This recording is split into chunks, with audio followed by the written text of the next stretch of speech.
Hi guys, how are you? कैसे हैं आप लोग? Hope so you all are good. So guys, आज का जो सेशन है that is very very very important because आज के इस सेशन के अंदर इनकम टैक्स के 5 चैप्टर को मैं रिवाइज कराऊंगा. ठीक है. और रिवाइज मैं ऐसे कराऊंगा ये मानते हुए कि आपको आता है. तो आपने भी कोशिश करनी है कि जो जो मैं क्वेश्चन पूछता जाऊंगा आपने नीचे कमेंट बॉक्स या चैट बॉक्स के अंदर उसका आंसर साथ साथ लिखना है. क्लियर है? Yes sir.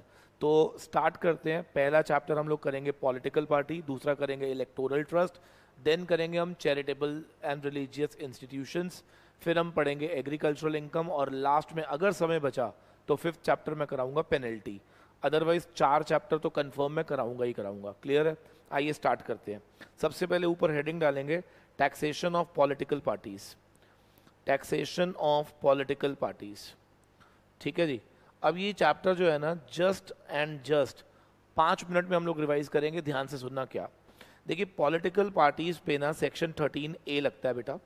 और सेक्शन 13A में क्लियरली लिखा हुआ है कि while computing income of political parties हम लोग उनकी इनकम में इंक्लूड नहीं करेंगे. उनकी इनकम में इंक्लूड नहीं करेंगे क्या क्या?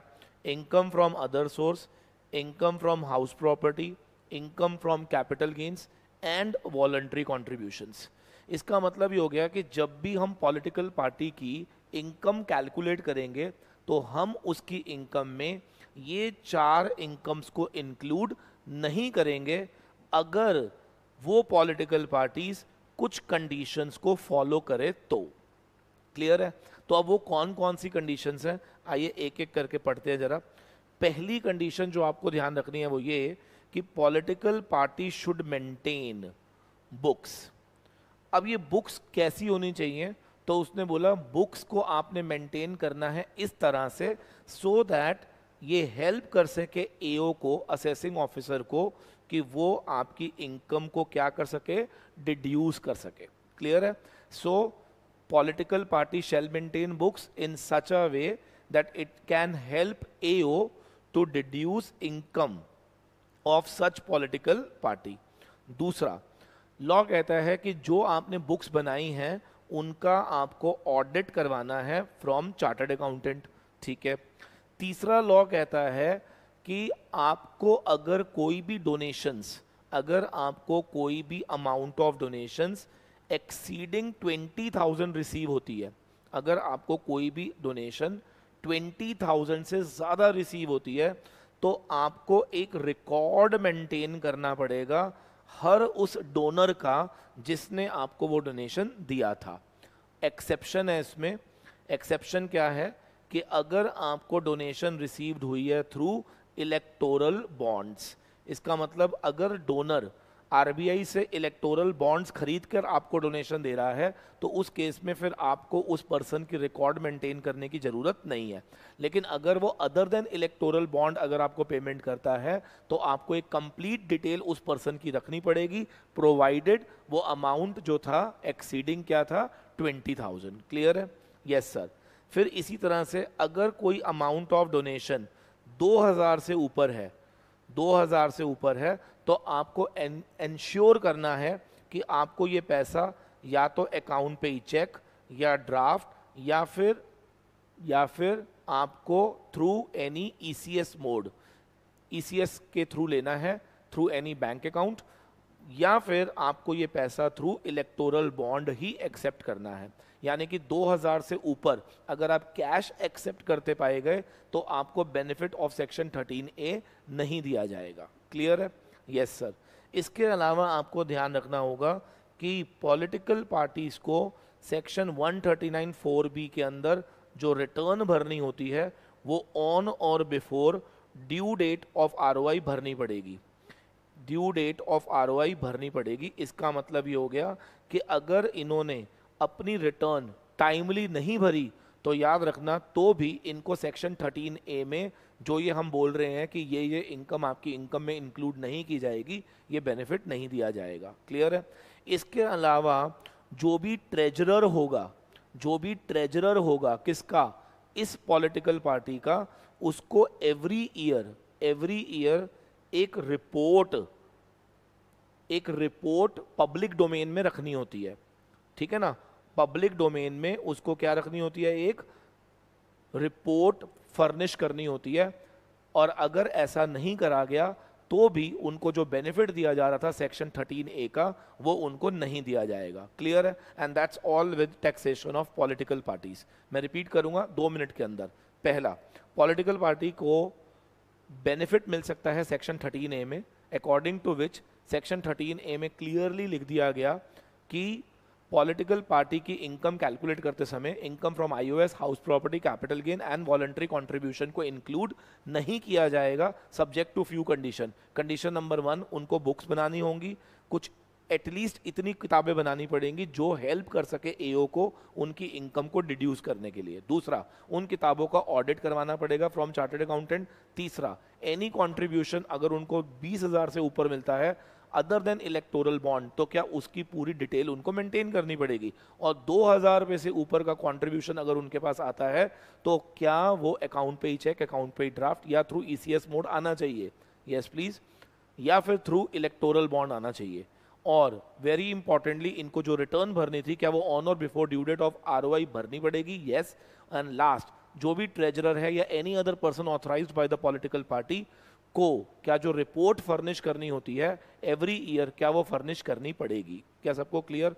Yes sir.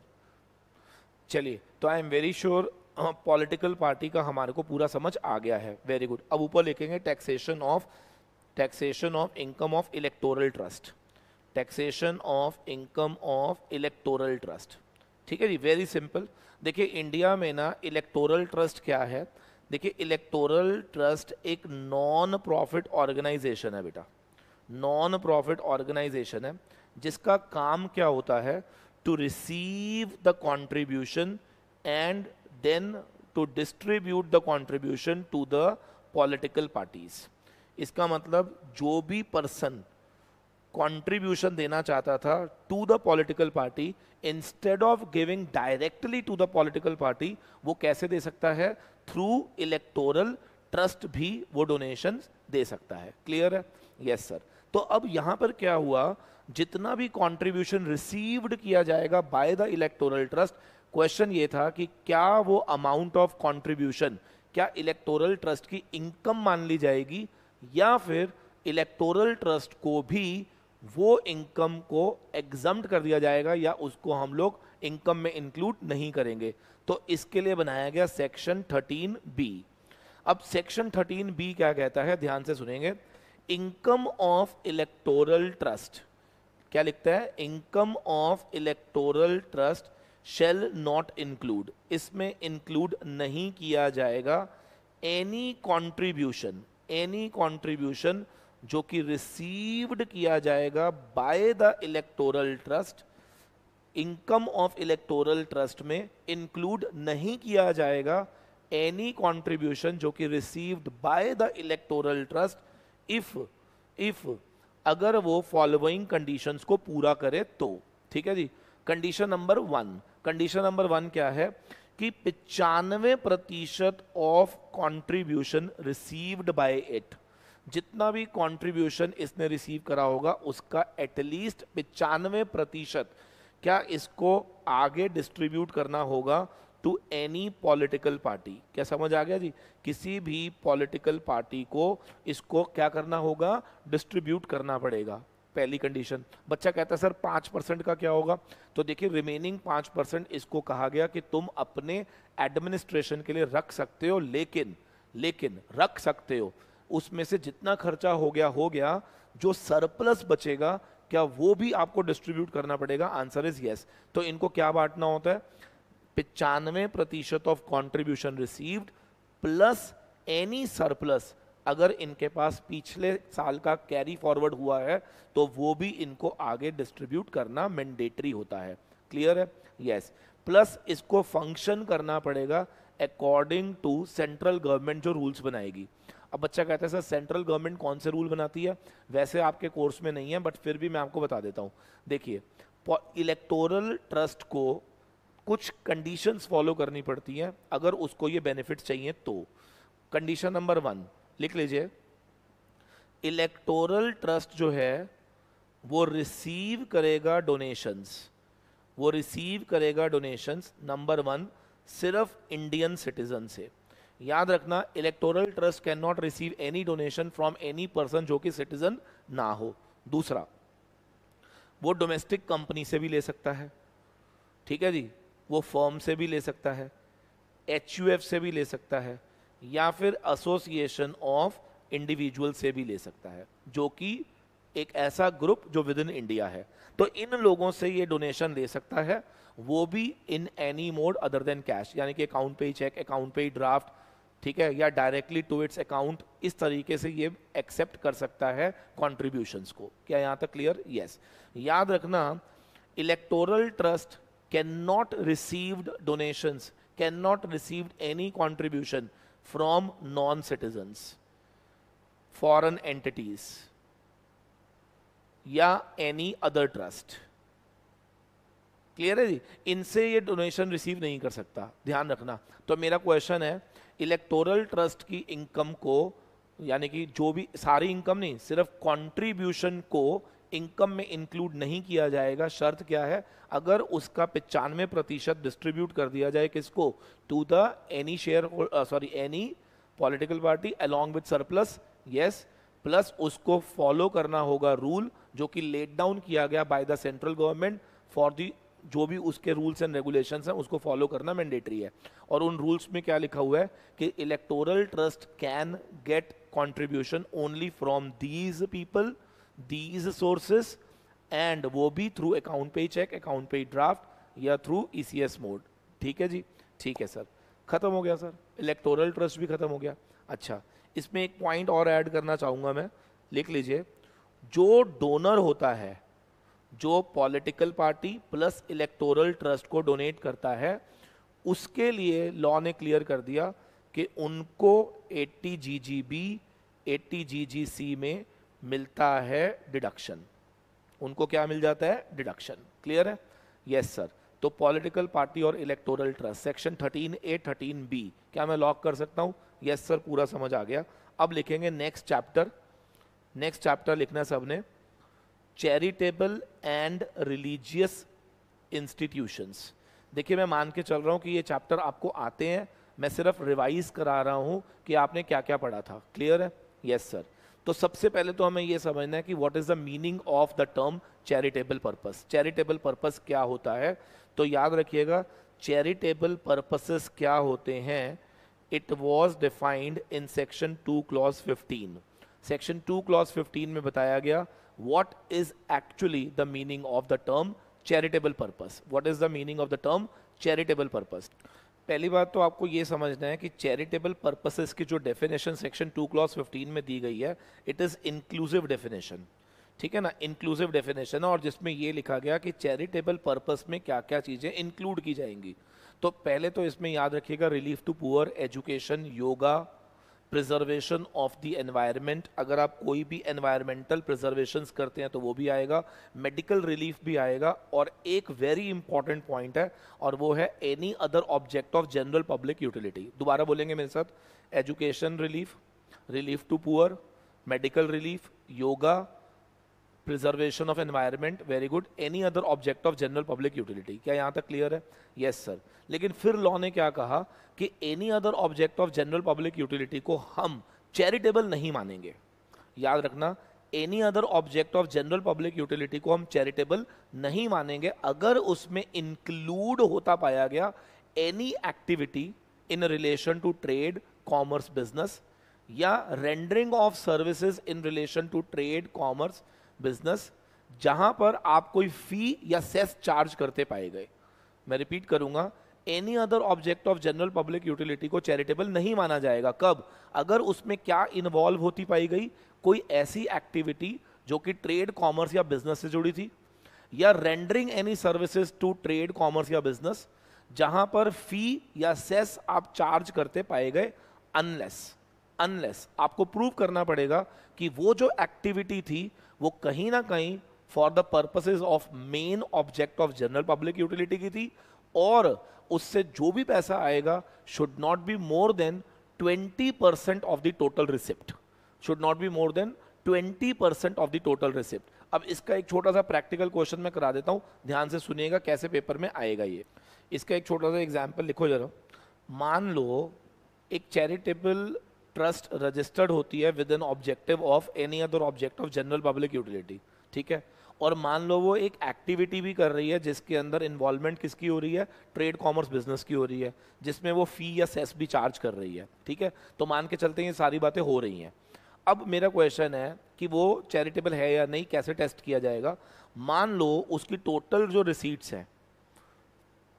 रिसीट्स हैं उस चैरिटेबल संस्था की, मान लेते हैं वो है 50 लाख रुपए, ठीक है जी, ठीक है। और मान लो रिसीट्स फ्रॉम दैट एक्टिविटी जिसमें वो क्या कर रहा है, ट्रेड कॉमर्स बिजनेस कर रहा था, उसकी वो आ रही है 12 लाख रुपए। तो अब मुझे बताओ ये चैरिटेबल है या नहीं? नहीं है, नहीं है। बताओ क्यों? लॉ ने क्या कहा, 20% से ज्यादा नहीं होनी चाहिए टोटल रिसीट्स का। अब टोटल अगर 20 थी तो 20 का 20% 10 लाख से ज्यादा नहीं होनी चाहिए थी, और ये कितना है, 12 लाख। तो सर सॉरी, ये चैरिटेबल पर्पस में नहीं आएगा। लेकिन हाँ, अगर ये एग्जैक्ट 10 भी होता ना तो भी चल जाता।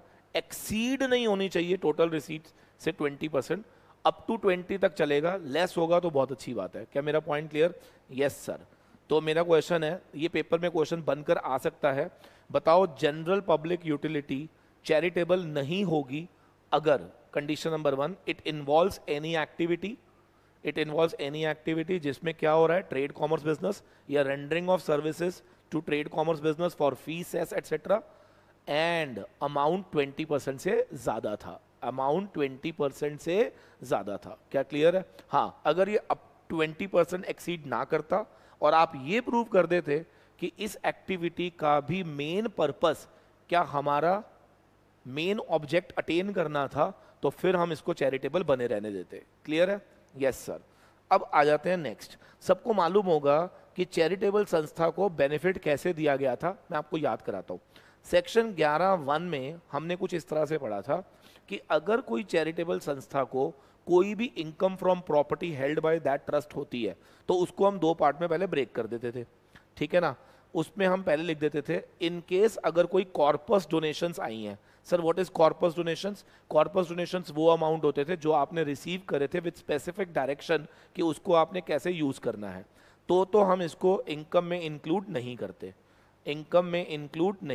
तो इसका मतलब any amount of corpus donation receive by such trust shall be excluded from the income. तो अब मुझे बताओ, कॉर्पस के अलावा जितनी भी अदर इनकम्स थी उस पर आपने क्या पढ़ा था, ध्यान से सुनेंगे। 15% तो आपको वैसे ही बेनिफिट मिल जाता है। मान लो अगर आपने 100 लाख रिसीव करे थे जिसमें से 20 लाख कॉर्पस था, तो 20 लाख को तो वैसे ही बाहर कर दिया, बचा कितना, 80 लाख। 80 लाख में से क्या 15% हमें डायरेक्ट बेनिफिट मिल जाता था, बिल्कुल। कितना, 12 लाख। बचा कितना बेटा, 68 लाख, यानी कि 85%।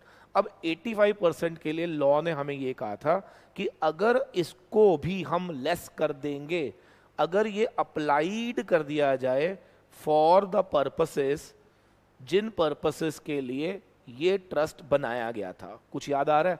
हाँ सर बिल्कुल याद है। 15 तो वैसे ही लेस हो जाता था, 85% भी लेस हो जाएगा टू दी एक्सटेंट जितना हम इसको अप्लाई करेंगे फॉर द पर्पसेस जिसके लिए ये ट्रस्ट बनाई गई थी, and that should be in India only, that should be in India.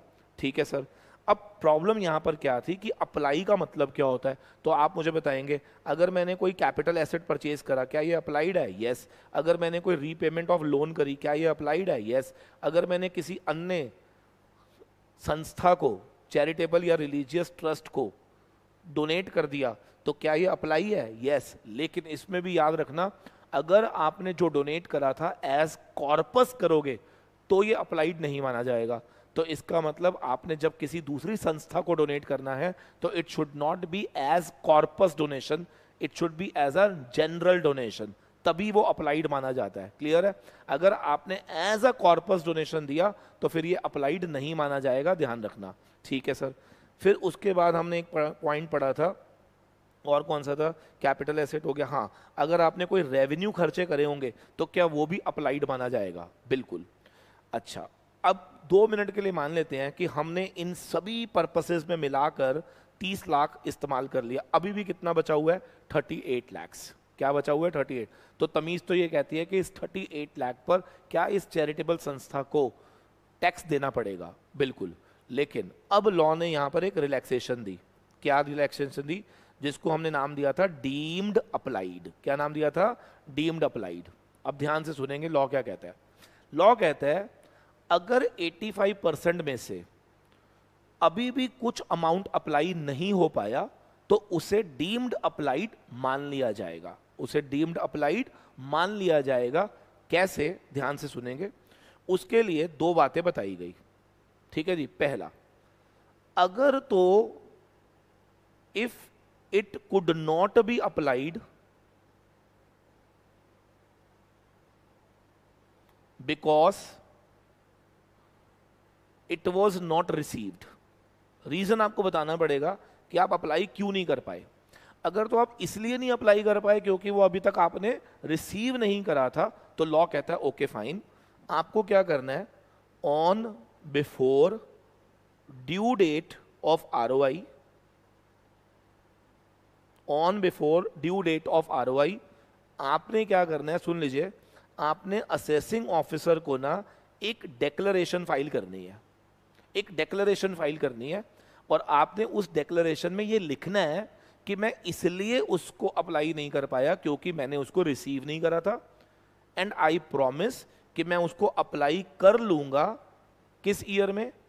In the year जब वो रिसीव्ड होगा, या फिर in the succeeding year of the year in which वो रिसीव होगा। मतलब अगर वो 2021-22 में रिसीव हुआ, या तो मैं उसको 21-22 में अप्लाई कर लूंगा या 22-23 में अप्लाई कर लूंगा।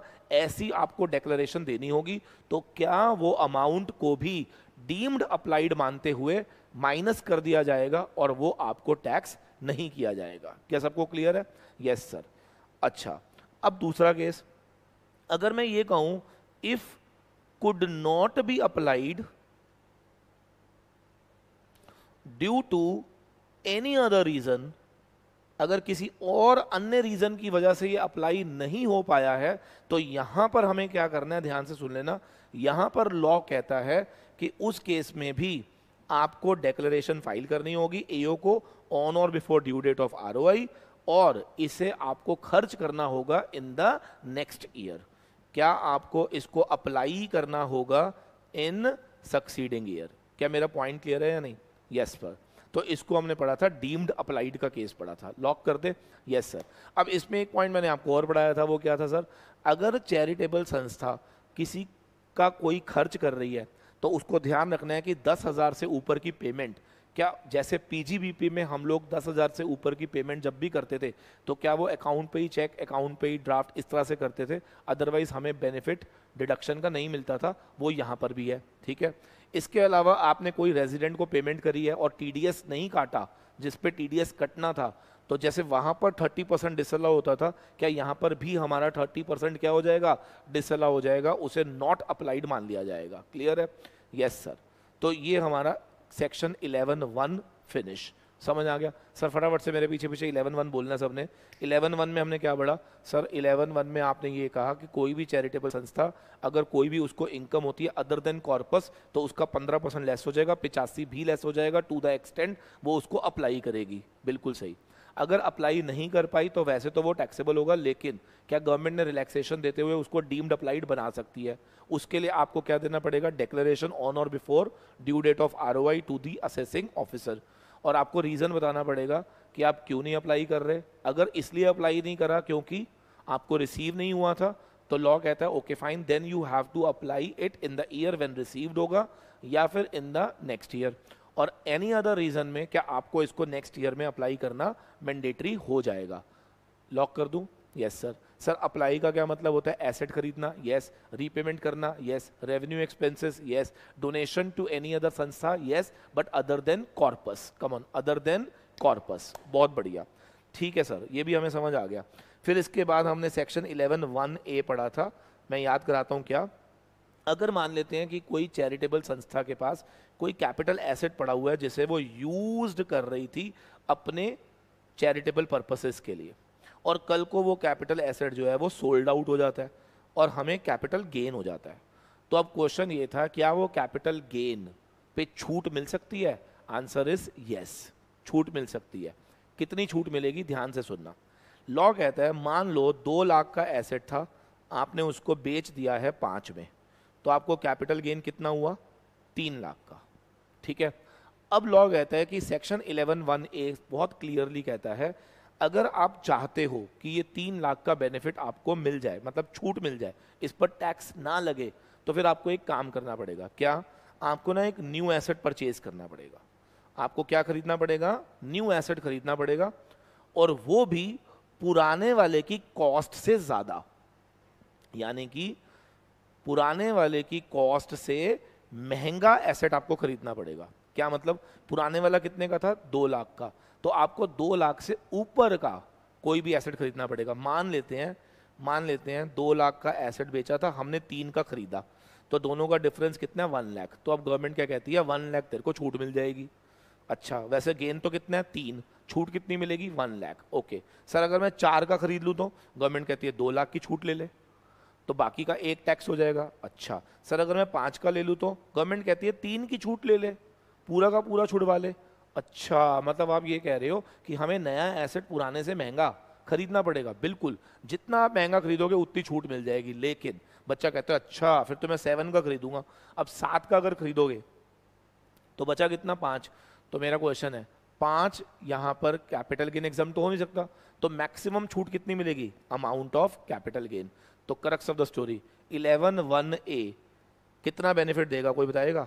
लिख लो, लीस्ट ऑफ कैपिटल गेन या फिर cost of new minus cost of old, इन दोनों का डिफरेंस और कैपिटल गेन दोनों में से जो लोअर होगा ना वो आपका एग्जम्प्ट हो जाएगा एज पर सेक्शन 11(1)(a).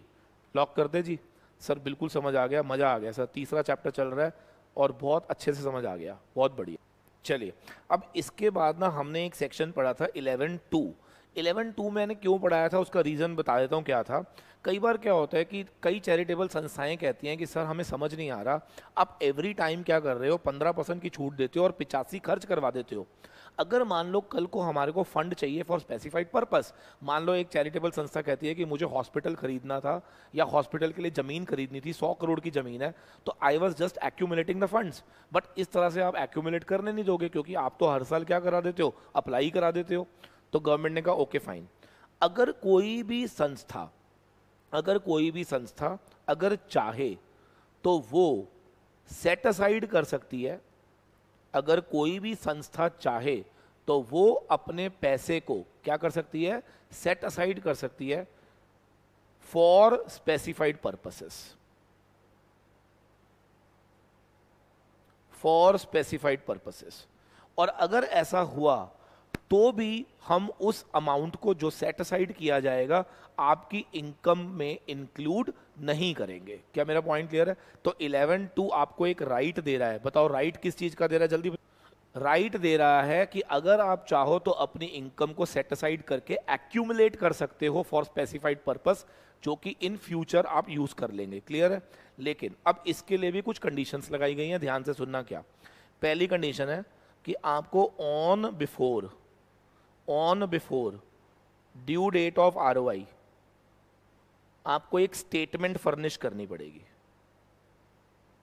उस स्टेटमेंट के अंदर आपको purpose of such accumulation and period, कितने पीरियड के लिए आप एक्यूमुलेट करेंगे, बट वो period can not be more then 5 years, not more than 5 years। ठीक है ना? 5 साल से ज्यादा का पीरियड नहीं हो सकता वो। क्लियर है? पर्पस बताओ, पीरियड बताओ। दूसरा, आपको ये भी इंश्योर करना होगा कि जो पैसा आप एक्यूमुलेट करोगे उनको आप उन सिक्योरिटीज में डिपॉजिट करोगे जो हम 11(5) में आपको बताएंगे। तो 11(5) में इन्होंने एक लिस्ट ऑफ सिक्योरिटीज दी हुई हैं and you are suppose to put your money in that securities only which are mentioned in section 11(5). तो मैं फिर रिपीट करूंगा, पहला क्या है, आपको स्टेटमेंट फर्निश करनी है on or before due date of ROI, जिसमें आपको पीरियड और पर्पस दोनों बताने हैं। याद रखना, period in any case can not be more then 5 years। दूसरा, आपको उस पैसे को इन्वेस्ट करना होगा उन सिक्योरिटीज के अंदर which are mentioned under section 11। ठीक है सर, अब मान लेते हैं 2 मिनट के लिए आपने ये कंडीशन पूरी कर दी और आपने अपने पैसे में से 50 लाख रुपया एक्यूमुलेट कर लिया। तो मेरा क्वेश्चन है, जितनी भी तुम्हारी इनकम थी उसमें से जितना आपने एक्यूमुलेट करा, क्या वो माइनस हो जाएगा? बिल्कुल माइनस हो जाएगा। क्या यहाँ तक क्लियर? Yes sir. अब क्या करना है, ध्यान से सुनो। अब लॉ कहता है कि भैया ध्यान से सुन ले मेरी बात। सेक्शन 11(3) कहता है कि जो तेरे को मैंने बेनिफिट दिया था 11(2) का, वो बेनिफिट विड्रॉ हो सकता है अगर 11(3) में कोई भी कंडीशन अप्लाई हो गई तो।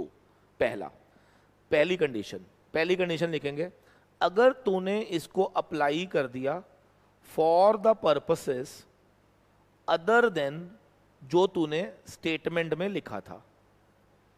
इसका मतलब अगर ऐसा करा तो क्या जिस ईयर में तू अप्लाई करेगा फॉर एनी अदर पर्पस, तो क्या ये माना जाएगा कि उस ईयर में तेरी ये इनकम टैक्सेबल हो जाएगी? ठीक है। दूसरा, अगर मैं ये कहूं कि 5 साल सीज हो जाते हैं और अभी तक तूने वो पैसा अप्लाई ही नहीं करा, तो याद रखना 5 साल अगर सीज हो जाते हैं, 5 साल अगर, तो इसमें ना एक एक्स्ट्रा ईयर हमें और मिल जाता है। लिख लो 5 ईयर या इमीडिएटली सक्सीडिंग ईयर तक अगर ये फंड यूटिलाइज नहीं हो पा रहा है, कुड नॉट बी यूटिलाइज्ड, तो ये तेरी बन जाएगी इनकम।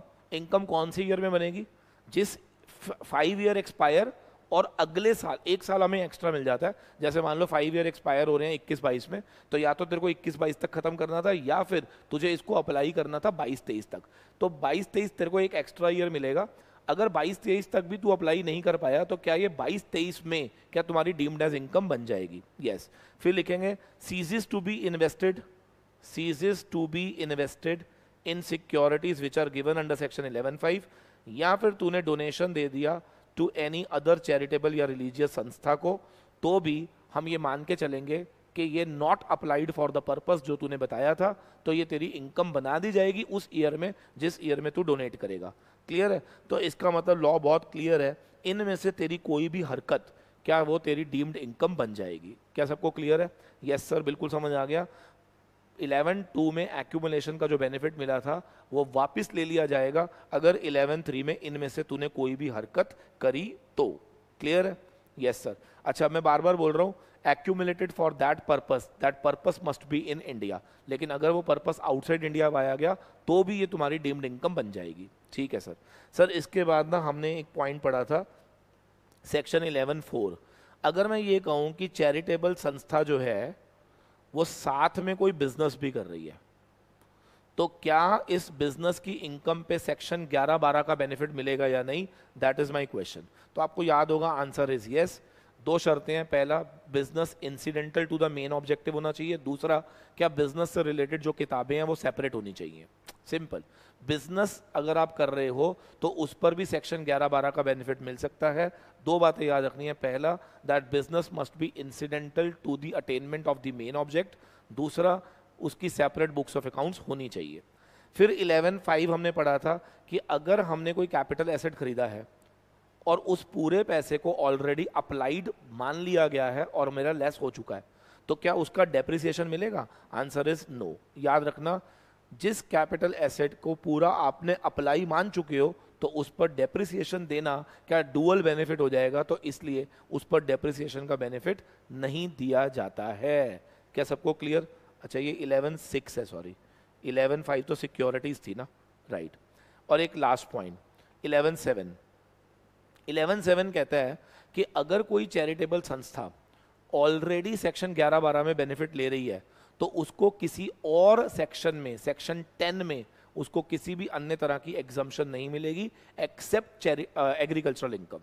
इसका मतलब अगर आप 11(7) कहता है कि अगर आप 11-12 का बेनिफिट ले रहे थे तो आप सेक्शन 10 का कोई भी बेनिफिट नहीं ले सकते एक्सेप्ट 10(1). याद रखो, एक्सेप्ट 10(1). 10(1) का मतलब क्या है? एग्रीकल्चरल इनकम का बेनिफिट आप ले सकते हो। क्लियर है? हालांकि इसमें 1023C भी होता है, बट आप 10(1) याद रखो बस। ठीक है, आपके पेपर में 10(1) ही आएगा। क्लियर है? Yes sir. तो मेरा क्वेश्चन है, इफ अ संस्था is taking benefit of section 11-12, can it claim the benefit of section 10 no, section 10 में बड़ी सारी छूट होती हैं, वो इसको नहीं मिलती हैं क्योंकि ऑलरेडी क्या इसको 11-12 में बेनिफिट मिल चुका है। क्लियर है? Yes sir. तो ये मैंने मोटा मोटी तौर पे बता दिया चैरिटेबल एंड रिलीजियस ट्रस्ट के अंदर हम किस तरह से क्वेश्चन पूछेंगे आपसे। क्या सबको क्लियर है? Yes sir. अब ना फाइनेंस एक्ट 2020 में ना अमेंडमेंट आई थी एक, और वो अमेंडमेंट क्या थी मैं आपको बता देता हूँ, आपके लिए जो रेलेवेंट है वो सुन लीजिए। पहले ना क्या होता था, 11-12 का बेनिफिट लेने के लिए एक चैरिटेबल और रिलीजियस संस्था को अपने आप को रजिस्टर्ड करवाना पड़ता था सेक्शन 12A में या फिर 12AA में। ठीक है जी, पहले ये लॉ था। लेकिन अब लॉ ने क्या कर दिया है, ये दोनों सेक्शन को हटा दिया है और अब गवर्नमेंट ने कह दिया है कि एवरी ट्रस्ट, चाहे वो ऑलरेडी रजिस्टर्ड है चाहे वो न्यू रजिस्टर्ड होएगी, अब से रजिस्ट्रेशन कहाँ लेना होगा, सेक्शन 12AB में लेना होगा। इसका मतलब समझ लो क्या है, जितनी ट्रस्ट ऑलरेडी रजिस्टर्ड थी क्या उन्हें भी री रजिस्ट्रेशन के लिए अप्लाई करना होगा सेक्शन 12AB के अंदर। ये फाइनेंस एक्ट 2020 में एक अमेंडमेंट है। तो अगर पेपर में आ जाता है कि बताइए चैरिटेबल संस्था रजिस्ट्रेशन कौन से सेक्शन में लेगी, तो आपने क्या बोलना है, 12AB में लेगी एज पर फाइनेंस एक्ट 2020। क्या सबको क्लियर है? Yes sir. फिर इसमें ना हमने एक सेक्शन पढ़ा था 13। सेक्शन 13 में ना लिखा हुआ था कि 11-12 का बेनिफिट नहीं मिलेगा, 11-12 का बेनिफिट नहीं मिलेगा अगर ये पाया गया, अगर ये लिखेंगे जरा, इसमें पहला क्या है, लॉ कहता है कि अगर कोई भी चैरिटेबल संस्था, अगर कोई भी चैरिटेबल संस्था अपनी income from property from charitable purpose को इस्तेमाल करती पाई गई, लिख लीजिए, for private religious purposes which do not enure benefits to the public. मैं रिपीट करूंगा, लॉ कहता है कि सेक्शन 13 ने बहुत क्लियरली लिख दिया कि आपको सेक्शन 11-12 का बेनिफिट नहीं मिलेगा अगर हमें पता चल गया कि आपने income from property for charitable purpose को यूज कर लिया, किसके लिए, for the purposes of private religious purposes. ठीक है, और जहां पर बेनिफिट टू द पब्लिक नहीं दिख रहा तो वहां पर हम आपको सेक्शन 11-12 का बेनिफिट नहीं देंगे। या फिर आपने इसको यूज कर लिया, लिख लीजिए, या फिर आपने इसको यूज कर लिया for promotion of particular religious community, promotion of particular religious community या कास्ट। ठीक है जी, या फिर अगर आप इसको यूज करते पाए गए फॉर द बेनिफिट्स ऑफ, लिख लीजिए, यूज किया गया फॉर बेनिफिट्स ऑफ, लिख लीजिए, इंटरेस्टेड पर्संस, वो इंटरेस्टेड पर्सन जो सेक्शन 13(3) में दिए गए हैं। अब 13(3) में कौन थे सर, मैं आपको बता देता हूँ, ऑथर, ट्रस्टीज, फाउंडर, उनके रिश्तेदार या एनी कंसर्न जिसमें इन लोगों का कोई सब्सटैंशियल इंटरेस्ट पाया गया, या कोई भी ऐसा डोनर जिसने 50,000 से ज़्यादा की डोनेशन दी है। अगर इन लोगों के लिए आपने अपने कोई भी एसेट या कोई भी इनकम पूरी या पार्ट यूज करते पाए गए तो हम आपको सेक्शन 11-12 का बेनिफिट नहीं देंगे, ये ध्यान रखना। क्लियर है? तो इसका मैं आपको दिखाता हूँ कितना हार्श कितना है ये। देखो, इसका मतलब ये हो गया कि अगर मान लेते हैं कि 100 करोड़ की इनकम थी, उसमें से सिर्फ 10 लाख भी आपने यूज कर लिया for the benefit of those persons दो की लिस्टेड है सेक्शन 13(3) के अंदर, तो आपकी पूरी 100 करोड़ की एग्जम्पशन मारी जाएगी। तो आप पार्ट ऑफ द इनकम को भी इनके बेनिफिट के लिए इस्तेमाल नहीं कर सकते हैं। हालांकि इसमें एक्सेप्शन है।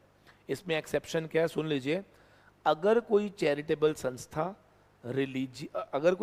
संस्था फॉर एजुकेशनल पर्पस या फिर फॉर मेडिकल रिलीफ के लिए है, तो फिर अगर वहां पर इलाज करवाया जा रहा है या वहां पर पढ़ाया जा रहा है किसी भी रिलेटिव ऑफ या किसी भी इंटरेस्टेड पर्सन को, तो फिर उस केस में पूरी इनकम से बेनिफिट नहीं छीना जाएगा।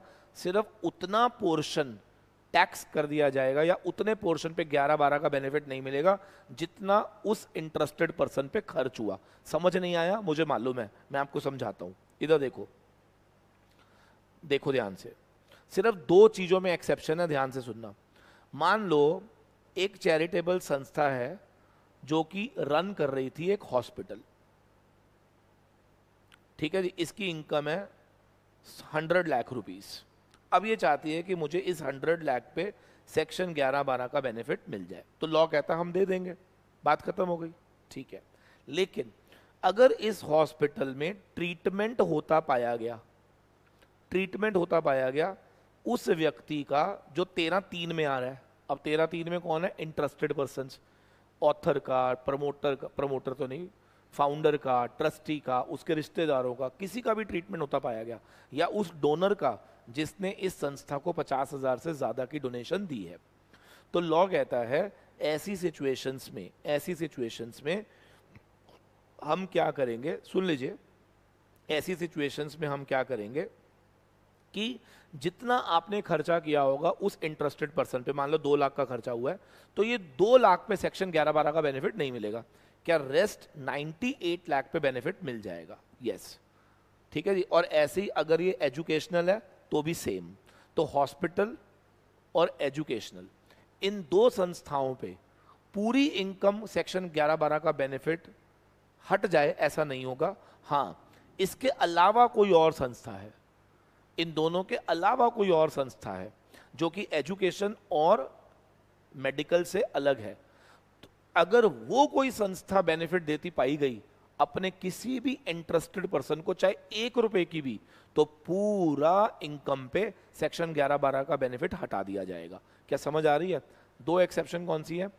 एजुकेशनल और मेडिकल, इन दोनों में पूरी इनकम सेक्शन 11-12 से नहीं हटेगी, सिर्फ उतना पोर्शन हटा दिया जाएगा जितना खर्च किया था उस व्यक्ति पे जो इंटरेस्टेड पर्सन था।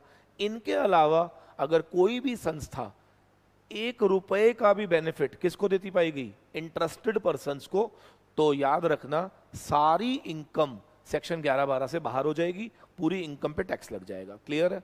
ठीक है सर। एक आखिरी पॉइंट, सेक्शन 13 के अंदर ही हम ये बेनिफिट आपसे छीन लेंगे अगर आपने अपना पैसा सेक्शन 11(5) वाली सिक्योरिटीज में नहीं डाला तो। क्लियर है? ठीक है सर, बिल्कुल समझ आ गया। सेक्शन 13 ने 11-12 का बेनिफिट हटा दिया। पहला, अगर आप अगर आप प्राइवेट रिलीजियस पर्पस में यूज करेंगे, या फिर कास्ट या कम्युनिटी को प्रमोट करने में यूज करेंगे, या फिर अगर हमें पता चल गया कि आपने इंटरेस्टेड पर्संस के लिए कोई भी पैसा इस्तेमाल किया तो भी, और लास्टली मैंने कहा कि अगर हमें पता चला क्या कि इस पैसे को आपने उन जगह पे इन्वेस्ट नहीं करा जो कि लिस्टेड थी सेक्शन 11(5) के अंदर। क्लियर है? तो आपको 11-12 का बेनिफिट नहीं दिया जाएगा। Clear? And that's all with charitable and religious संस्था का हमारा क्लियर हो गया। एक इसके अंदर मैं आपको कराना चाहता हूं, एनोनिमस डोनेशन, सेक्शन 115 BBC, लिख लीजिए, टैक्सेशन ऑफ एनोनिमस डोनेशन। अब एनोनिमस डोनेशंस क्या होती है मालूम है? बेनामी डोनेशंस, जहां पे हमें पता ही नहीं होता डोनर कौन है। जैसे आप कई बार जाते हो मंदिर गुरुद्वारे में जाते हो तो आपने देखा होगा कि आप कुछ ना कुछ डोनेशंस डालते रहते हो, तो ये नहीं पता होता कौन डाल के गया है। कई बार तो ऐसा भी होता है कि कुछ लोग 10-10 लाख रुपए डाल देते हैं, बट पता ही नहीं होता कि कौन डाल गया। तो ऐसे डोनेशंस को क्या बोलते हैं? एनोनिमस डोनेशंस बोलते हैं। अब लॉ क्या कहता है, ध्यान से सुनो, जितनी भी एनोनिमस डोनेशंस होती है ना, उनका टैक्स रेट है 30%। उनका टैक्स रेट कितना है? 30% टैक्स रेट है। ठीक है? लेकिन कब? लिख लीजिए, in excess to, higher of, below. लिखो 5% ऑफ टोटल डोनेशंस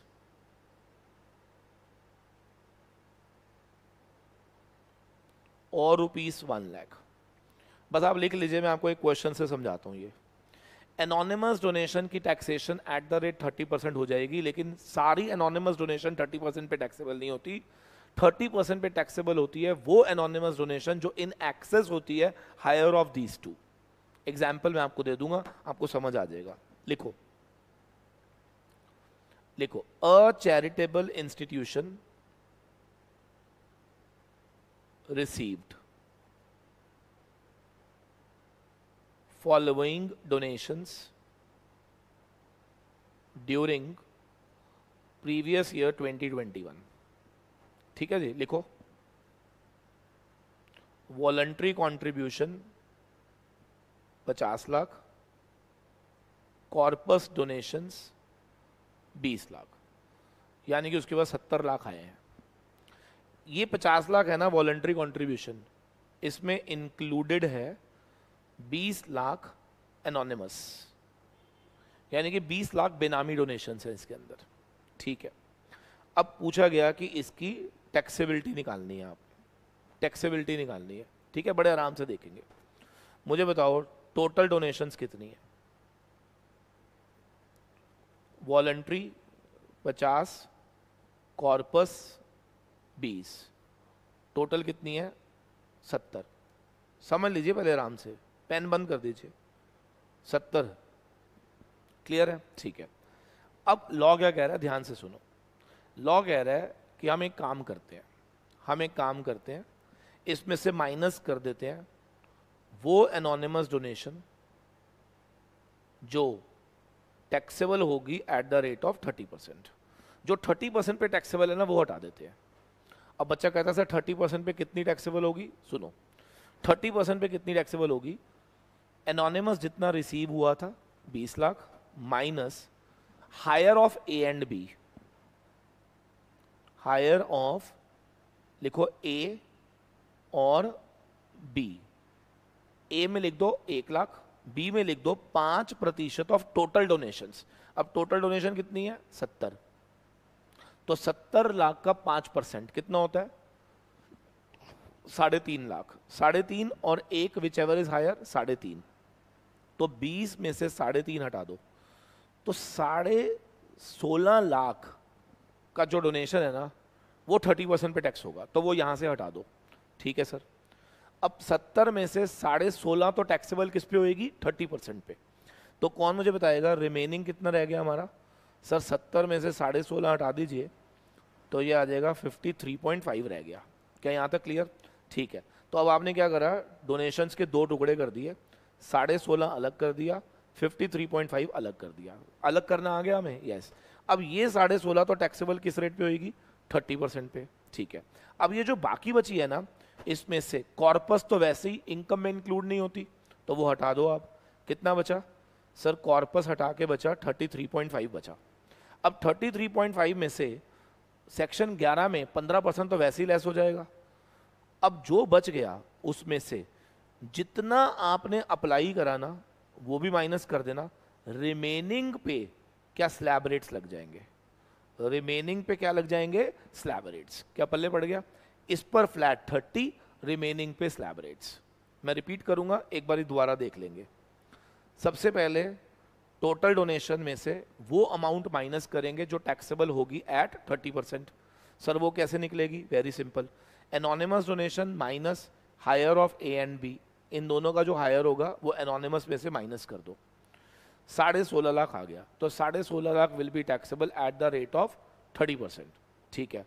तो जो रिमेनिंग है वो नॉर्मल हो गई और 16.5 को हमने अलग कर दिया। ठीक है। और 53.5 में से आपको मालूम है 20 लाख तो कॉर्पस थी, वो वैसी हट जाएगी। 33.5 में से 15 वैसी हट जाएगा। जो बचेगा उसमें से जितना अप्लाई हो गया वो भी हट जाएगा। क्या बैलेंस पे स्लैब रेट लगा देना, खत्म। समझ आ गया? यस सर, बिल्कुल समझ। So this is anonymous donation. कैसे, क्या बोलते हैं इसको? Anonymous donation. अब इसमें एक पॉइंट ऐड कर लेना, लिख लीजिए, सेक्शन 115 बीबीसी नॉट एप्लीकेबल। एक जो होली ट्रस्ट जो कि होली फॉर रिलीजियस पर्पस है, दूसरा जो रिलीजियस एंड चैरिटेबल है, इन पर 115 बीबीसी नहीं लगेगा। आप समझ सकते हैं क्यों? क्योंकि रिलीजियस ट्रस्ट में तो ज़्यादातर पैसा आता ही एनोनिमस है, तो फिर तो उनका 30% पे टैक्सेशन हो जाएगा, तो बड़ा खतरनाक हो जाएगा।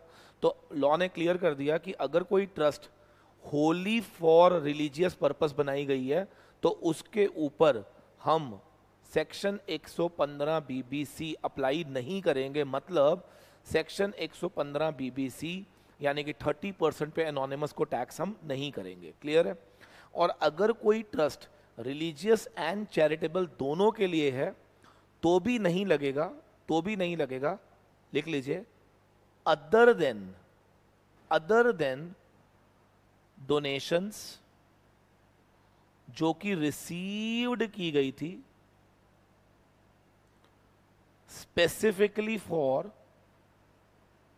यूनिवर्सिटीज, एजुकेशनल इंस्टीट्यूशंस या medical institutions which are run by such trust. मैं इसका ना एक एग्जाम्पल दे देता हूं। लॉ क्या कहता है, ध्यान से सुनो।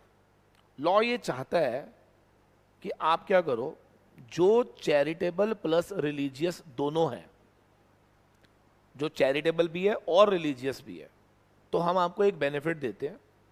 आप क्या करो, 2 बॉक्सेस बनाओ, एक में लिख दो for the purposes of education, university या मेडिकल, और यहां पे लिख देंगे अदर्स। अदर्स का मतलब समझ रहे हैं ना, मतलब बाकी जो है प्योर रिलीजियस ही है, तो दोनों में आएगा ना। तो इसमें 115 बीबीसी नहीं लगाएंगे हम, और इस पे हम 115 बीबीसी अप्लाई कर देंगे। समझ आ गया? That's it. तो अगर कोई चैरिटेबल एंड रिलीजियस दोनों है तो फिर उसको अलग अलग गुल्लक बनानी पड़ेंगी। ठीक है जी? तो हम मान लेंगे कि ये वाला रिलीजियस हो गया और ये चैरिटेबल हो गया, राइट? और अगर आप एक्सक्लूसिवली सिर्फ क्या है, रिलीजियस है, फिर तो लगना ही नहीं है, फिर बात ही खत्म हो जाती है। क्या क्लियर हो गया? Yes sir. तो सेक्शन 115 बीबीसी हमारा खत्म, सेक्शन 11-12 खत्म, और रजिस्ट्रेशन अब से चैरिटेबल संस्था की 12 AB में होती है, ये ध्यान रखना है। क्या सबको क्लियर? यस सर, बिल्कुल क्लियर हो गया। चलो, तो 3 चैप्टर हमारे खत्म हो गए, चैरिटेबल, पॉलिटिकल और इलेक्टोरल। क्या यहां तक क्लियर हो गया? यस सर, बहुत बढ़िया। हाँ जी बेटा, 4th चैप्टर लिखेंगे जरा, taxation of agricultural income. Taxation of agricultural income. देखिए, ये चैप्टर ना पढ़ने से पहले हमें पहले तो ये पता होना बड़ा जरूरी है कि what do you mean by the term agricultural income, और फिर उसके बाद हमें पढ़ना है कि उस इनकम की टैक्सेशन कैसे होती है। क्लियर है? तो हम इसको 2 स्टेप्स में पढ़ेंगे। पहला स्टेप क्या होगा, meaning of agricultural income, and second step क्या होगा मेरा, taxation of agricultural income. Clear है? चलिए पहले मीनिंग पे बात करते हैं। इसका जो मीनिंग है ना, that is defined in section 2 clause 1A। Section 2 clause 1A ने हमें इसका मीनिंग समझाया, और उस मीनिंग में इंक्लूसिव डेफिनेशन दी गई हमको। यस, इसका जो मीन दिया गया था दैट वाज इंक्लूसिव डेफिनेशन की फॉर्म में, यानी कि उन्होंने हमें कुछ एग्जाम्पल्स दे दिए। उन्होंने कहा ये सब चीज़ें एग्रीकल्चरल इनकम में आती हैं। क्लियर है? तो आइए जरा पहले एक बार डेफिनेशन को समझते हैं, फिर उसके बाद एग्रीकल्चरल इनकम की टैक्सेशन को समझेंगे। क्लियर है? आइए देखते हैं जरा सबसे पहले, what is the meaning of agricultural income. हाँ जी, ध्यान से देखना सबने। Yes please. तो एग्रीकल्चरल इनकम में क्या क्या चीजें इंक्लूड है? नंबर 1, एनी रेंट या revenue derived from the land. मतलब अगर मान लीजिए मैं जमींदार हूं और मेरे पास एग्रीकल्चरल लैंड है, और मैं उसके ऊपर खुद कोई एग्रीकल्चरल एक्टिविटी नहीं कर रहा, बदले में मैं उसको एग्रीकल्चर एक्टिविटी के लिए किसी को रेंट पे दे देता हूं, तो जो रेंट मुझे मिलेगा ना फ्रॉम दैट एग्रीकल्चरल लैंड, उसको भी एग्रीकल्चरल इनकम ही बोलते हैं। क्लियर है? ठीक है सर। तो पहला इनकम क्या हो गया? Rental income. पहला इनकम क्या हो गया? Rental income. दूसरा, कई बार क्या होता है कि आदमी खुद उस लैंड के ऊपर क्या कोई एग्रीकल्चरल एक्टिविटी कर रहा होगा? यस। या फिर उस एग्रीकल्चरल एक्टिविटी से जो एग्रीकल्चरल प्रोड्यूस आता है उसकी प्रोसेसिंग करके उसको बेचना। मैं रिपीट करूंगा, या तो लैंड पे एग्रीकल्चरल एक्टिविटी करना। अब एग्रीकल्चरल क्या होता है sir? Cultivation, sowing of seeds, ये सब चीजें एग्रीकल्चर एक्टिविटी होती हैं। तो अगर कोई भी इनकम डिराइव की जा रही है through that land from agriculture, या फिर processing of agriculture produce and selling them selling such agriculture produce, that income is also called as agricultural income. Clear है? ठीक है सर. तीसरे नंबर पे आ जाता है, आपने कई बार सुना होगा, हाउस प्रॉपर्टी के चैप्टर में भी आपने सुना होगा कि अगर कोई भी इनकम ऑफ फार्म बिल्डिंग कौन सी होती है? जो या तो एग्रीकल्चर लैंड पे होती है या in the vicinity of that agriculture land, near by areas में जहां पर हम लोग औजार रखते हैं, ड्वेलिंग हाउस की तरह उसको ट्रीट करते हैं. तो ऐसी farm building which is used as dwelling house, उसकी जो एनुअल वैल्यू होती है ना, उसको भी हम एग्रीकल्चरल इनकम ट्रीट करते हैं, ना कि हाउस प्रॉपर्टी में टैक्स करते हैं. क्लियर है? तो इसका मतलब ये हो गया कि अगर एग्रीकल्चर लैंड पे कोई बिल्डिंग बनी हुई है जिसको आप यूज कर रहे हो एज ड्वेलिंग हाउस, और एग्रीकल्चर लैंड पे नहीं भी हो, उसके बिल्कुल आजू बाजू हो जिसको आप यूज करते हो एज ड्वेलिंग हाउस, तो उसकी एनुअल वैल्यू को भी हम क्या बोलते हैं? एग्रीकल्चरल इनकम बोलते हैं, और उसको भी हम हाउस प्रॉपर्टी में टैक्स नहीं करते हैं. क्लियर है? तो तीन चीजें मैंने आपको बता दी. पहला, एनी रेंट या revenue derived from such land. दूसरा, any income derived from such land by agriculture या by processing of agriculture produce and by selling such agriculture produce. Clear है? तीसरा, अगर आपके पास कोई फार्म बिल्डिंग है which is used as dwelling house, तो उसकी एनुअल वैल्यू भी एग्रीकल्चरल इनकम ही कहलाती है, वो भी हाउस प्रॉपर्टी में टैक्स नहीं होती है. क्लियर है? ठीक है सर, यहां तक क्लियर हो गया? Yes sir. अब एक क्वेश्चन आया कि सर एक बात बताओ, आजकल जो नर्सरीज होती हैं, छोटी छोटी नर्सरीज बनी होती हैं, जहां पर ये लोग क्या करते हैं? बेसिक ऑपरेशंस नहीं करते, like cultivation, sowing of seeds, ये सब नहीं होता. बेसिक ऑपरेशंस नहीं होते, सिर्फ बड़े बड़े सीडलिंग्स लाए जाते हैं और उससे ये लोग क्या करते हैं? फ्रूट्स वगैरह उगाते हैं. तो ये जो नर्सरी से जो इनकम आ रही है, क्या इसको भी हम एग्रीकल्चरल इनकम बोलेंगे? Answer is yes. ये एक्सप्लेनेशन में कहा गया था, explanation 3 to section 2(1)(a), any income from sapling या seedlings grown in the nursery shall deem to be agricultural income even though उसके अंदर कोई बेसिक ऑपरेशन नहीं होगा तो भी. क्लियर है? ठीक है सर. अब मेरा क्वेश्चन है, ये जितना भी मैंने बताया एग्रीकल्चरल इनकम की डेफिनेशन हमने पढ़ ली, ठीक है. अब सवाल ये है कि whether this income is taxable और this income is exempted in India. ठीक है जी. तो अब लिखते हैं जरा टैक्स ट्रीटमेंट, ऊपर हेडिंग डालेंगे tax treatment of agricultural income. What is the tax treatment for agricultural income? तो अब एग्रीकल्चरल इनकम का टैक्स ट्रीटमेंट ध्यान से समझना है सबने. देखिए लॉ क्या कहता है? लॉ कहता है कि सेक्शन 10(1) में क्लियरली कहा गया है कि इनकम फ्रॉम एग्रीकल्चरल, या सीधा ही लिख लीजिए, एग्रीकल्चरल इनकम जो है वो एग्जम्प्टेड होती है अंडर सेक्शन 10(1). ये साफ लिख दिया गया कि एग्रीकल्चरल इनकम एग्जम्प्टेड होती है अंडर सेक्शन 10(1). शर्त क्या है? दैट लैंड सिचुएटेड होनी चाहिए इन इंडिया. अगर हमारी लैंड इंडिया में सिचुएटेड है तो एग्रीकल्चरल इनकम एग्जम्प्टेड होगी. याद रखना, लैंड सिचुएटेड कहाँ पे होनी चाहिए? इंडिया में होनी चाहिए. क्लियर है? ठीक है सर. तो अगर मैं आपसे पूछूं कि बताओ एग्रीकल्चरल इनकम को इंडिया में टैक्स करते हैं या एग्जम्प्ट होती है, तो आपने सीधा क्या कहना है? It is exempted under section 10 clause 1. खत्म हो गया? ठीक है सर. और क्योंकि ये एग्जम्प्टेड है तो क्या ये चैप्टर यहीं खत्म हो जाना चाहिए? बिल्कुल खत्म हो जाना चाहिए. लेकिन अब यहां पर लॉ ने एक ट्विस्ट लेकर आए. ट्विस्ट क्या लेकर आए?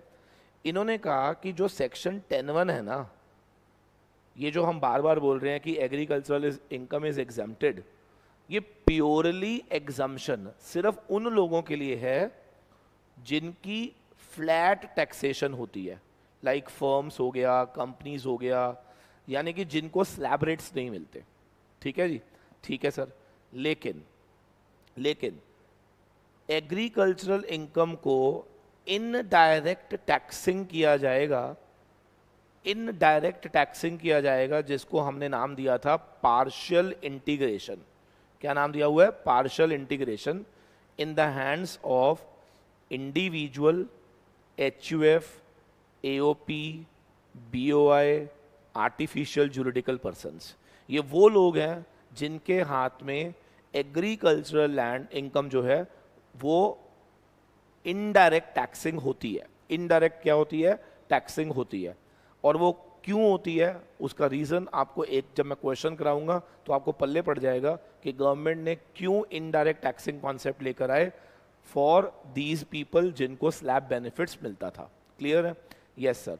लेकिन अगर पेपर में आ जाता है कि रिलायंस इंडस्ट्रीज की एग्रीकल्चरल इनकम है 2 करोड़ रुपए, तो याद रखना वो 10(1) में पूरी तरह से क्या होगी? एग्जम्प्टेड होगी। क्लियर है? ऐसी फर्म की कोई एग्रीकल्चरल इनकम है, पार्टनरशिप फर्म की, तो वो भी पूरी तरह से क्या होगी? एग्जम्प्टेड होगी। क्या पॉइंट क्लियर है? Yes sir. अब सवाल ये है कि पार्शियल इंटीग्रेशन क्या होता है और क्यों लगता है, तो लिखो जरा, लिखो according to partial integration agricultural income will be taxed indirectly in hands of individual HUF, AOP, BOI, artificial juridical person if, condition लगा दीजिए कि कब टैक्स करेंगे इसको हम, if देयर एग्रीकल्चरल इनकम जो है वो एक्सीड करेगी 5,000। अगर इनकी एग्रीकल्चरल इनकम एक्सीड करती पाई गई कितने से? 5,000 से, आगे लिखेंगे plus non agricultural income exceed करती पाई गई maximum amount not chargeable to tax. ठीक है जी, मैं रिपीट करूंगा, agricultural income individual HUF, AOP, BOI, artificial juridical person, इनके हाथ में इनडायरेक्ट टैक्सेशन होगा। कब होगा? अगर इनकी एग्रीकल्चरल इनकम 5,000 से ज्यादा है और इनकी non agricultural income maximum amount not chargeable to tax से ज्यादा पाई गई तो। ठीक है सर, ठीक है सर। रीजन मैंने नहीं बताया, रीजन अभी अपने आप आपको समझ आ जाएगा। ठीक है जी, ठीक है सर। अब मेरा क्वेश्चन है, मैं सिचुएशंस दे रहा हूं आपको, बताओ एक्स लिमिटेड ने 20 लाख रुपए एग्रीकल्चरल इनकम अर्न करी है, बताओ फटाफट से, एग्रीकल्चरल इनकम अर्न करी है 20 लाख रुपए, तो लॉ क्या कहेगा? Exempt under section 10(1). ठीक है, मिस्टर एक्स इंडिविजुअल है, इसने भी 20 लाख रुपए एग्रीकल्चरल इनकम अर्न करी है, प्लस इसकी नॉन एग्रीकल्चरल इनकम जो है वो 0 है, नॉन एग्रीकल्चरल इनकम 0 है। तो याद रखना, अगर individual HUF, AOP, BOI, artificial juridical person, इन पर भी पार्शियल इंटीग्रेशन तभी लगता है जब इनकी नॉन एग्रीकल्चरल इनकम होनी चाहिए, वो भी more than maximum amount not chargeable to tax. लेकिन अगर है ही नहीं तो याद रखना ये भी सेक्शन 10(1) में एग्जम्प्ट हो जाएगा। क्लियर है? ठीक है सर। सर एक HUF है, इसकी एग्रीकल्चरल इनकम है 20 लाख, ठीक है, एग्रीकल्चरल इनकम कितनी है? 20 लाख, और एक नॉन एग्रीकल्चरल इनकम जो है ना, इसकी नॉन एग्रीकल्चरल इनकम जो है वो है 2 लाख रुपए। बताओ क्या इसके ऊपर इनडायरेक्ट टैक्सेशन आएगी? नहीं आएगी। याद रखना, non agricultural income maximum amount not chargeable to tax से ज्यादा होनी चाहिए।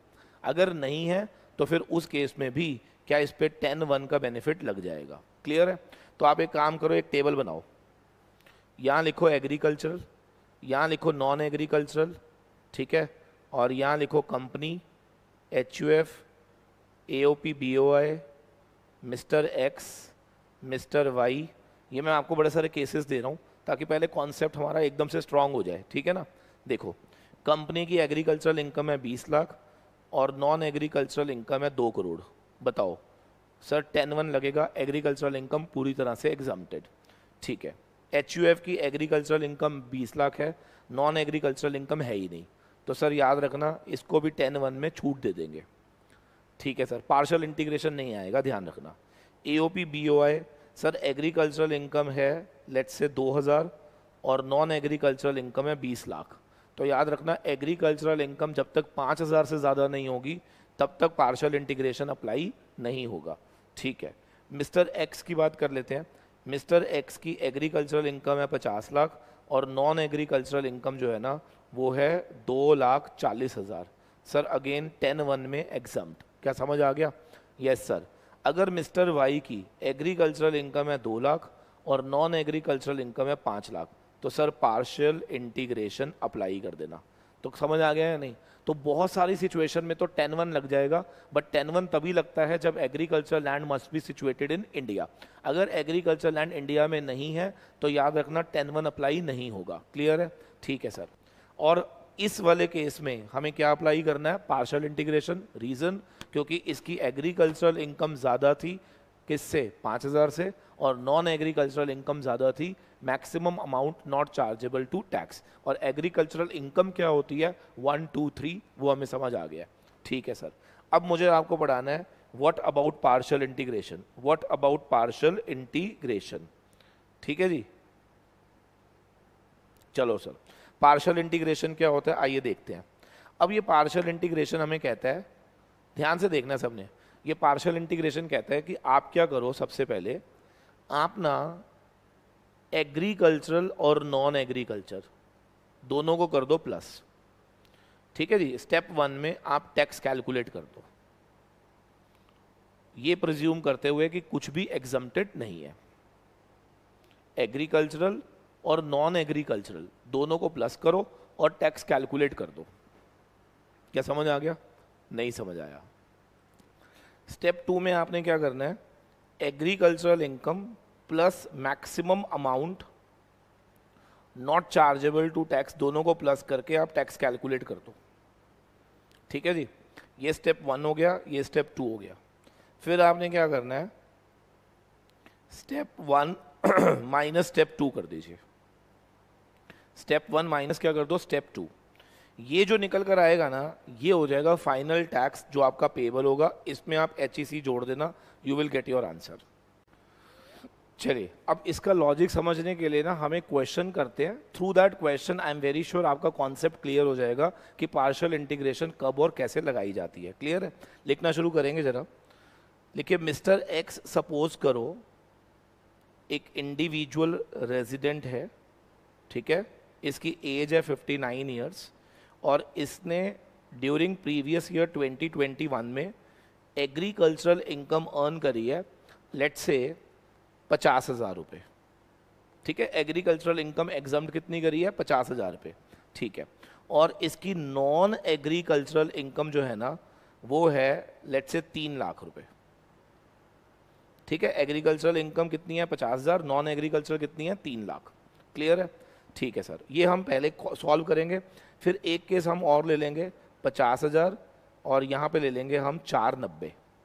ठीक है, अब मैं आपको बिना सॉल्व करे पहले ही बता रहा हूँ कि इस वाले में आप पार्शियल इंटीग्रेशन लगाओ या ना लगाओ टैक्स सेम आएगा, और इस वाले में पार्शियल इंटीग्रेशन लगाने के बाद टैक्स चेंज हो जाएगा।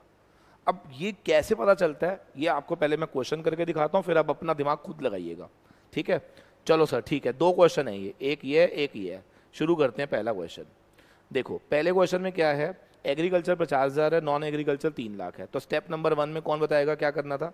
सर हमें ना टैक्स निकालना था इन दोनों को प्लस करके, तो टैक्स ऑन 3.5 लाख रुपए। अब बताओ 3.5 लाख पे टैक्स कैसे निकलेगा? 2.5 लाख तो वैसे ही छोड़ दोगे आप, और 1 लाख के ऊपर 1 लाख के ऊपर आपको टैक्स निकालना है जो कि कितना आएगा? 5,000 रुपये। खत्म हो गया? Yes sir. तो आपका टैक्स निकल कर आया ऑन 3.5 लाख 5,000। ठीक है सर। फिर आपने स्टेप 2 में मैंने आपको क्या बोला था कि आपको टैक्स निकालना है on agricultural plus basic exemption limit. तो एग्रीकल्चर कितनी है? 50,000 और बेसिक एग्जम्पशन लिमिट कितनी है? 2.5 लाख। तो आप 3 लाख पे निकाल देना। सर 3 लाख पे जब आप टैक्स निकालोगे तो कैसे निकालोगे? पहला 2.5 छोड़ देना, रिमेनिंग 50,000 रुपये के ऊपर 5% के हिसाब से क्या 2,500 रुपये टैक्स लगेगा? Yes sir. तो क्या हमारा फाइनल अमाउंट ऑफ टैक्स कितना आ जाएगा? 2,500। ठीक है जी, मेरा यहां तक पॉइंट क्लियर हो गया? Yes sir. अब जब ये फाइनल अमाउंट ऑफ टैक्स निकल आया, इसके बाद रिबेट रिबूट जो देनी है वो आप देते रहना। पहले मैंने यहां तक आपको बता दिया, यहां तक क्लियर? ठीक है। अब मेरा एक क्वेश्चन है, अगर ये पार्शियल इंटीग्रेशन ना होता, suppose there is no partial integration, तो मुझे बताओ क्या होता फिर? बच्चा कहता है सर फिर तो ये होता था कि एग्रीकल्चरल इनकम 10(1) में एग्जाम्प्ट हो जाता। बिल्कुल सही। तो क्या सिर्फ नॉन एग्रीकल्चर पे लगता? बिल्कुल सही। तो बताना जरा नॉन एग्रीकल्चर पे कितना लिखता? अगर पार्शियल इंटीग्रेशन ना होता तो हम क्या लिख देते? एग्रीकल्चरल इनकम 10(1) में एग्जाम्प्टेड और नॉन एग्रीकल्चरल इनकम 3 लाख के ऊपर पहले 2.5 पे हम छोड़ देते, बाकी के 50,000 रुपये के ऊपर हम कैलकुलेट कर देते 5%, तो 2,500 आ जाता। अरे ये तो सेम आ गया। यस, तो इसका मतलब क्वेश्चन नंबर 1 में आपने पार्शियल इंटीग्रेशन लगाया या नहीं लगाया? क्या आंसर सेम था? यस। क्या अमाउंट ऑफ टैक्स सेम देना था? यस। तो मेरा क्वेश्चन है फिर पार्शियल इंटीग्रेशन क्या होता है? क्वेश्चन नंबर 2 में समझते हैं, फिर मैं आपको रीजन बताता हूं, ठीक है? क्वेश्चन नंबर 2 को देखते हैं। देखो, इन दोनों को प्लस करो तो पहले टैक्स निकाल लो आप ऑन 5,40,000। अब यहां देखना पार्शियल इंटीग्रेशन से ज्यादा निकलेगा टैक्स। देखो कैसे, पहले दोनों को प्लस करो, 5,40 पे आप टैक्स निकाल दो। 5,40 पे कैसे टैक्स निकालेंगे सर? पहला 2.5, अगला 2.5, फिर 40, है ना सर? पहले 2.5 पे नील, अगले 2.5 पे 12,500, फिर 40,000 रुपये के ऊपर 20% के हिसाब से 8,000। तो सर तीनों को टोटल करके आ जाएगा 20,500। खत्म, ठीक है। फिर अगला स्टेप क्या होता है? सर टैक्स निकाल देना ऑन 50,000 प्लस 2.5 लाख, ठीक है जी। तो 3 लाख पे आप निकाल देना, कितना आएगा सर? 2.5 तो वैसे ही छोड़ दोगे आप, 50 के ऊपर 5% लगा देना, 2,500 आ जाएगा। तो अब हमने स्टेप 1 माइनस स्टेप 2 करना है, तो जो हमारा टैक्स निकल कर आएगा वो कितना आ जाएगा? 18,000। फिर उसके ऊपर HEC वगैरह जोड़ देना, जो भी आएगा वो हमारा आंसर आ गया। क्लियर है सर? ठीक है, यहाँ तक ठीक है। तो हमारा विदाउट सेस कितना आया ये बता दो बस। सर विदाउट सेस आया 18,000। लेकिन अगर गवर्नमेंट यहाँ पे पार्शियल इंटीग्रेशन ना लेकर आती और आप जो कह रहे हो वैसा कर लेती, तो एग्रीकल्चरल इनकम पे 10(1) में एग्जम्प्ट हो जाता, तो टैक्स 0 हो जाता। और नॉन एग्रीकल्चरल 490 पे जब गवर्नमेंट टैक्स निकालती तो कैसे निकालती देखना जरा। पहले 2.5 पे नील कर देती, बिल्कुल सही, ठीक है। और फिर 2.40 पे क्या गवर्नमेंट 5% के हिसाब से निकालती? 12,000। तो सरकार को टैक्स सिर्फ कितना मिलता? 12,000। अभी कितना मिला? 18,000। क्या पार्शियल इंटीग्रेशन गवर्नमेंट ने करके अपना रेवेन्यू बढ़ाया है? Yes sir. सर ये क्या, एक क्वेश्चन में पार्शियल करो ना करो कोई फर्क नहीं पड़ रहा, दूसरे क्वेश्चन में पार्शियल करने पे आंसर ज्यादा आ रहा है, ये क्या चक्कर है सर? बताओ क्या चक्कर है ये? अब सुनो ध्यान से, हमेशा याद रखना पार्शियल इंटीग्रेशन का मतलब क्या होता है।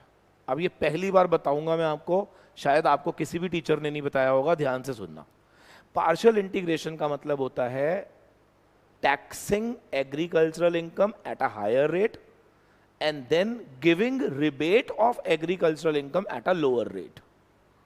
सुन लो, taxing agricultural income at a higher rate and then giving rebate on agricultural income at a lower rate. क्या मतलब सर? देखो ध्यान से देखना, जैसे ही हमने इसमें इसको प्लस किया, आपको मालूम है 490 में 50 ऐड होते ही क्या हम 20% के स्लैब में एंट्री मार गए?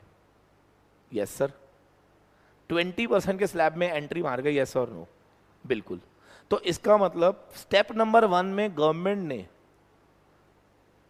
कुछ एग्रीकल्चरल इनकम को क्या 20% पे टैक्स कर दिया? बिल्कुल कर दिया। जल्दी बोलो। हाँ सर। और स्टेप 2 में क्या गवर्नमेंट ने एग्रीकल्चरल इनकम को 5% पे रिबेट दे दिया? हाँ सर। तो सोचो एग्रीकल्चरल इनकम कितना अमाउंट ऐसा था जो 20% पे टैक्स हुआ? सर 20% पे टैक्स हुआ 40,000, 5 से जितना ऊपर था, यानी कि 8,000 गवर्नमेंट ने पहले टैक्स ले लिया, ठीक है। उस 40,000 रुपए के ऊपर क्या गवर्नमेंट ने 5% के हिसाब से आपको रिबेट दे दिया, माइनस करके 40,000 का 5% 2,000 का रिबेट दे दिया? Yes sir. तो क्या गवर्नमेंट ने 6,000 एक्स्ट्रा ले लिया? बिल्कुल सही। तो क्या यहां पर इसीलिए 6,000 एक्स्ट्रा टैक्स बना? अरे हाँ सर। सर फिर पिछले वाले क्वेश्चन में क्यों नहीं बना? सोचो, पिछले वाले क्वेश्चन में एग्रीकल्चरल इनकम ऐड करने के बावजूद क्या हम 5% के स्लैब में थे? यस। तो टैक्स भी कितने पे हुआ? 5% के स्लैब में। और रिबेट भी कितने पे मिला? 5% के स्लैब पे, तो गवर्नमेंट को कोई बेनिफिट नहीं हुआ। तो इसका मतलब one thing is very sure, क्या पार्शियल इंटीग्रेशन का ऑब्जेक्टिव क्या एग्रीकल्चरल इनकम को स्टेप 1 में टैक्स करना at higher slab rates and फिर उस पर रिबेट देना at a lower slab rates, और जो डिफरेंस गवर्नमेंट को एक्स्ट्रा मिलेगा क्या उसी को हम इनडायरेक्ट टैक्सिंग की बात करते हैं। क्या सबको क्लियर हो गया या नहीं? समझ आ गया हो तो लाइक ठोक देना, कमेंट मार देना कि यस सर बहुत मजा आया, पहली बार समझ आया कि पार्शियल इंटीग्रेशन होता क्या है। क्लियर है? चलो वेरी वेल डन। तो पार्शियल इंटीग्रेशन हमें पूरा समझ आ गया है, उम्मीद कर रहा हूँ। ठीक है, चलिए रिवीजन क्लास है, मान के चल रहा हूँ कि आपने पहले पढ़ा होगा। ठीक है, अब ऊपर हेडिंग डालेंगे, लास्ट टॉपिक है। अगर मान लीजिए कि कोई आदमी एग्रीकल्चर प्रोड्यूस भी करता है और साथ साथ मैन्युफैक्चरिंग भी करता है, मतलब कंपोजिट एक्टिविटी, जैसे फॉर एग्जांपल टी, कॉफी, रबड़, प्रोड्यूस एंड मैन्युफैक्चरिंग दोनों काम हो रहे हैं, है ना। तो यहां पर कुछ पोर्शन एग्रीकल्चरल है और कुछ पोर्शन नॉन एग्रीकल्चरल है, और ऐसे में जो इनकम आ रही है ना वो कंपोजिट इनकम होती है, अगर आपको याद हो तो। अब सवाल ये है कि जब भी इस तरह से कोई कंपोजिट इनकम आएगी तो उस कंपोजिट इनकम में से कैसे पता चलेगा कि कितना एग्रीकल्चरल है और कितना नॉन एग्रीकल्चरल है। क्लियर है? तो इसके लिए अगर आपको याद हो तो आपने पढ़ाई करी होगी rule 7A, rule 8, I am very sure आपने पढ़ा होगा ये। जिन्होंने नहीं पढ़ा कोई दिक्कत नहीं है, आइए मैं आपको चेक करा देता हूं।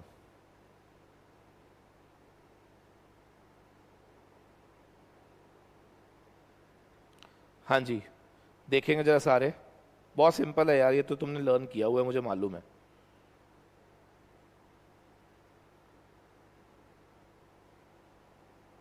सब ने लर्न किया हुआ है, कोई प्रॉब्लम आनी नहीं है। देखो, taxability of agricultural income and business income, rule 7 क्या कहता है?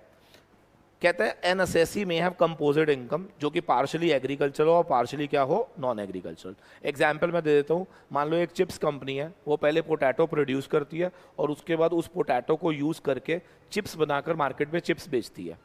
तो अब मेरा क्वेश्चन है, ध्यान से सुनना, एग्जाम्पल को थोड़ा सा प्रैक्टिकल वे में ले लेते हैं। अब रूल 7 बताएगा कि एग्रीकल्चर और नॉन एग्रीकल्चरल इनकम को सेपरेट कैसे करना है। क्लियर है? देखो, मान लो आपने सपोज पहले क्या करा, एग्रीकल्चर एक्टिविटी करी और आपने through agriculture activity potato produce करे, ठीक है जी, और इसके लिए मान लो आपका 1 लाख का खर्चा हुआ, ठीक है। फिर इस पोटैटो को आपने भेज दिया अपनी फैक्ट्री में जहां पर बनते थे चिप्स, और फाइनली चिप्स बिक गए 20 लाख रुपए के। अगर देखा जाए तो 1 लाख रुपए की लागत और 20 लाख रुपए का, और मान लो इसमें कन्वर्जन में भी हमारे 6 लाख के अदर एक्सपेंसेस भी थे फैक्ट्री के। तो अगर देखा जाए तो 20 लाख रुपए के चिप्स बिके, लाख रुपया हमारे को लगा एग्रीकल्चर प्रोड्यूस बनाने में, 6 लाख रुपए हमारे को कन्वर्जन में लगे, तो टोटल इनकम तो 13 लाख रुपए आ गई, साफ दिख रहा है। 20 लाख रुपए रेवेन्यू है, 7 लाख रुपए खर्चा, 13 लाख रुपए मेरा क्या आ गया, रेवेन्यू आ गया, इनकम आ गई। लेकिन अब इस 13 लाख रुपए के इनकम में कुछ पोर्शन एग्रीकल्चर और कुछ पोर्शन क्या है, नॉन एग्रीकल्चर। तो कैसे पता चलेगा what is agriculture, what is non agriculture? तो रूल 7 ने बड़ा सरल तरीके से बताया, ध्यान से सुनो। क्या रूल 7 ने कहा, एक काम करो, जो एग्रीकल्चर प्रोड्यूस तैयार हुआ है ना उसकी फेयर मार्केट वैल्यू चेक कर लो। मान लेते हैं कि इस पोटैटो की फेयर मार्केट वैल्यू थी 5 लाख। पोटैटो की फेयर मार्केट वैल्यू क्या थी, 5 लाख। उन्होंने कहा देखो अब बड़ा आसान है, वो कहता है काम करो, एग्रीकल्चरल इनकम निकालते समय ना फेयर मार्केट वैल्यू 5 लाख में से जो भी कल्टीवेशन खर्चे थे 1 लाख वो माइनस कर दो, तो 4 लाख रुपए ट्रीट कर ली जाएगी एग्रीकल्चरल इनकम। खत्म हो गया। यानी कि टोटल 13 में से 4 लाख क्या है, तुम्हारी एग्रीकल्चरल इनकम है, बात खत्म हो गई। ठीक है सर, अब नॉन एग्रीकल्चरल कैसे बनेगी, ध्यान से देखेंगे। उन्होंने कहा वैसे तो साफ समझ आ ही गया है, 13 में से 4 हटाओ तो 9 लाख बचता है, लेकिन उन्होंने कहा चलो कोई बात नहीं, आप P&L बना लेना, बताओ पोटैटो चिप्स कितने के बिके हैं। तो हमने कहा जी 20 लाख के। उन्होंने कहा ठीक है, 20 लाख के तो वो हो गए, और यहाँ पर जो आपने पोटैटो लिए थे ना फेयर मार्केट वैल्यू, वो यहाँ पे परचेजेस में दिखा दो। परचेजेस में क्या दिखा दो, fair market value of the potato, जो कि कितना था, 5 लाख, जो कि कितना था, 5 लाख। अदर एक्सपेंसेस कितने हुए, 6 लाख। तो 20 में से 11 हटा दो तो कितना बचा, 9 लाख। तो ये 9 लाख आपका पीजीबीपी में चला जाएगा। तो अब आप मुझे बताओ, पीजीबीपी में 9 और एग्रीकल्चर में 4, टोटल कितना हो गया 13। तो क्या हमने ये बाइफर्केशन सीख लिया? Rule 7 finish. रूल 7 क्या कहता है समझ आ गया? जो भी एग्रीकल्चर प्रोड्यूस था उसका फेयर मार्केट वैल्यू ले लो, फेयर मार्केट वैल्यू माइनस जो कल्टीवेशन एक्सपेंसेस थे वो एग्रीकल्चरल इनकम हो गई। फेयर मार्केट वैल्यू को परचेज मानते हुए क्या नॉन एग्रीकल्चरल इनकम कैलकुलेट की जा सकती है? फिनिश। ठीक है सर, बात खत्म। चलो अब चलते हैं जरा रूल 7 के बाद बाकी सब चीज़ों के लिए इन्होंने हमें एक चार्ट दिया था, अगर आपको याद हो तो। देखो, अगर कोई आदमी ग्रोइंग मैन्युफैक्चरिंग ऑफ टी करता पाया गया, चाहे ग्रो भी कर रहे हो मैन्युफैक्चर भी कर रहे हो, तो उन्होंने इसमें हम एडहॉक बेसिस पे काम करेंगे। 40% बिजनेस इनकम होएगी और 60% जो है वो एग्रीकल्चरल इनकम होएगी। खत्म। यानी कि जितना भी प्रॉफिट आएगा उसको आप 40-60 की रेशियो में डिवाइड कर देना। अगर आप ग्रोइंग मैन्युफैक्चरिंग ऑफ रबड़, लेटेक्स, ग्रोइंग मैन्युफैक्चरिंग किसकी कर रहे हो? रबड़ यानी कि लेटेक्स की, तो उसमें 35% पीजीबीपी, 65% एग्रीकल्चरल। 40-60 था टी का, 35-65 किसका है? रबड़ का। ठीक है। और अगर आप ग्रोइंग मैन्युफैक्चरिंग ऑफ कॉफ़ी कर रहे हो तो इसमें दो बातें होती हैं। पहला, अगर तो ये रॉ है तो 25-75, लेकिन अगर इसके अंदर क्यूरिंग या कोई फ्रेग्रेंस वगैरह भी डाल रहे हो, उसको फर्दर प्रोसेस की जा रही है, रोस्टिंग, क्यूरिंग, ग्राइंडिंग, तो फिर 40-60 हो जाएगा। अगर आप कुछ नहीं कर रहे तो 25-75, अदरवाइज 40-60। क्लियर है? चलो टी का बताओ 40-60, लेटेक्स का बताओ, रबड़ का 35-65, कॉफ़ी रॉ है तो 25-75, और अगर उसके अंदर क्यूरिंग, ग्राइंडिंग सब कुछ हो रहा है तो 40-60। Very good. लीजिए, खत्म हो गया हमारा एग्रीकल्चर का चैप्टर ही खत्म हो गया।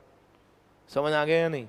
अच्छा मुझे एक बात बताओ, अगर एक पार्टनरशिप फर्म एग्रीकल्चर एक्टिविटी कर रही है और पार्टनर को किसी तरह का कोई भी शेयर इन प्रॉफिट मिलता है, डू यू थिंक सो वो एग्रीकल्चर इनकम है? नहीं यार, एग्रीकल्चर इनकम के लिए क्या सेक्शन 2(1)(a) में आना पड़ेगा, और अगर आप 2(1)(a) में नहीं आने तो वो एग्रीकल्चर इनकम है ही नहीं।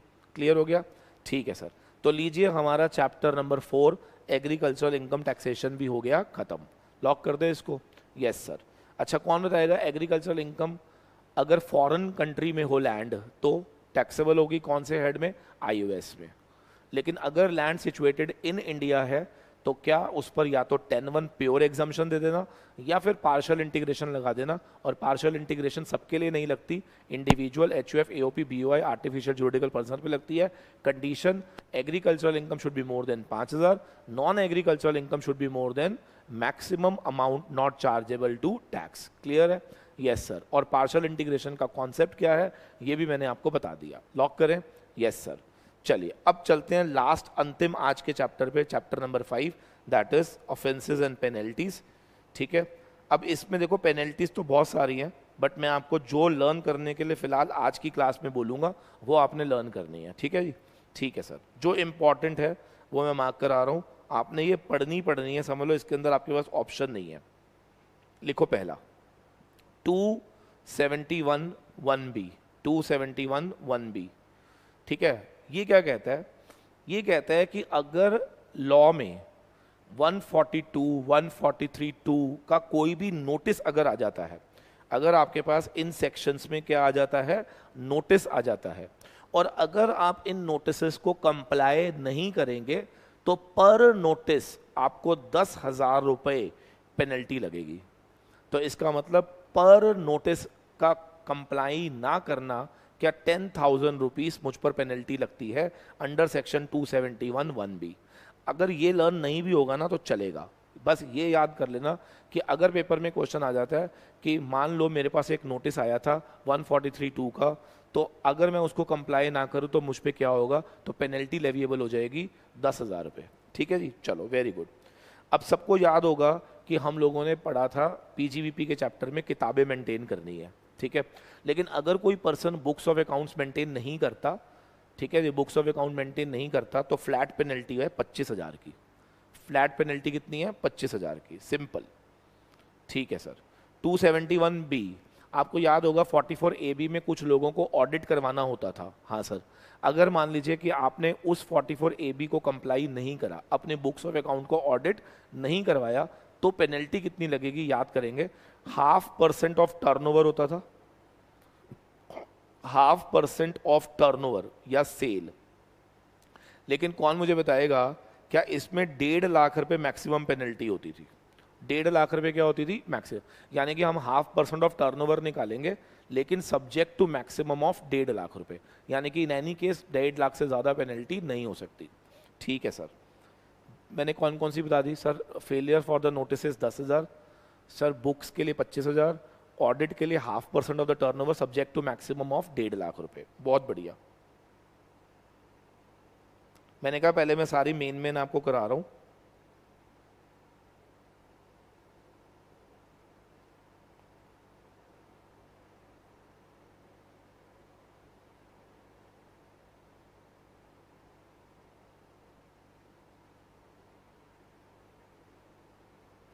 देखो, failure to comply with provision of section 139A, मतलब कई बार क्या होता है कि किसी आदमी ने पैन कोट नहीं करा या पैन गलत कोट कर दिया, तो याद रखना 272B के अंदर हमें पेनल्टी लग जाती है 10,000 रुपए की।